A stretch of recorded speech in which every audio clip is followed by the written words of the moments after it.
Good morning friends. आपका स्वागत है हमारे YouTube channel learning point with Abhishek में। दोस्तों, अगर आप चैनल पर नए हैं तो चैनल को सब्सक्राइब कर लीजिए और बेल आइकन प्रेस कीजिए ताकि आपको डेली डिक्टेशन मिल सके। 80 शब्द प्रति मिनट डिक्टेशन स्टार्ट।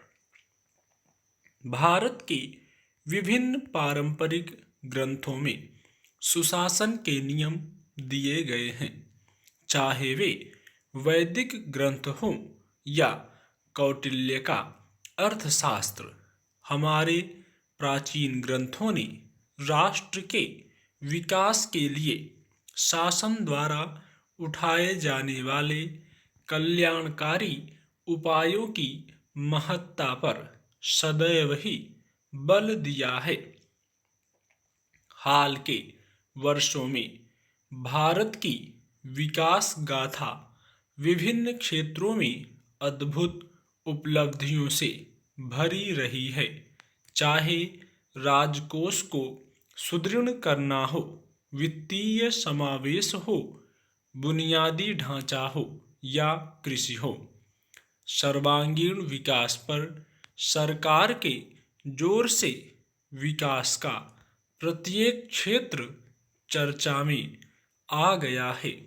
जीएसटी जैसी अच्छी आर्थिक नीतियों और राजकोषीय सुदृढ़ता के उपायों ने यह सुनिश्चित किया है कि आर्थिक परिदृश्य सतत वृद्धि की ओर अग्रसर रहे। एक कर एक राष्ट्र की अवधारणा के पीछे कर प्रणाली को सरल बनाने, वस्तुओं एवं सेवाओं के लिए राष्ट्रव्यापी बाजार तैयार करने एवं विनिर्माण को अधिक प्रतिस्पर्धात्मक बनाने का उद्देश्य है। विमुद्रीकरण का ऐतिहासिक अभियान और आय घोषणा योजना एसआईटी का गठन आदि जैसे अन्य भ्रष्टाचार निरोधक उपाय भ्रष्टाचार एवं काले धन की उन्मूलन की दिशा में उठाए गए सशक्त कदम हैं। इन उपायों का लक्ष्य अर्थव्यवस्था को काले धन एवं भ्रष्टाचार के अभिशाप से मुक्ति दिलाना और इस प्रकार निवेश को बढ़ावा देना एवं अर्थव्यवस्था को पटरी पर वापस लाना है। विमुद्रीकरण डिजिटल भुगतान के तंत्र को प्रोत्साहित करने, नकद रहित अर्थव्यवस्था का निर्माण करने एवं वित्तीय लेन देन में पारदर्शिता लाने का भी प्रयास है।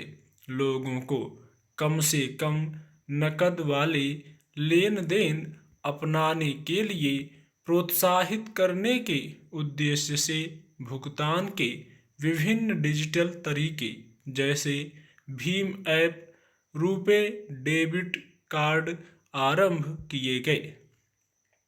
किसी भी नीति के प्रभावी होने के लिए आवश्यक है कि पहले सभी परिवारों का कल्याण किया जाए और सभी नागरिकों को न्यूनतम आवश्यक संसाधन प्रदान किए जाएं। जन धन योजना, प्रत्यक्ष लाभ अंतरण, उज्ज्वला पहल जैसे वित्तीय समावेश के उपायों से विकास के लाभ को अंतिम छोर तक पहुंचा दिया गया है।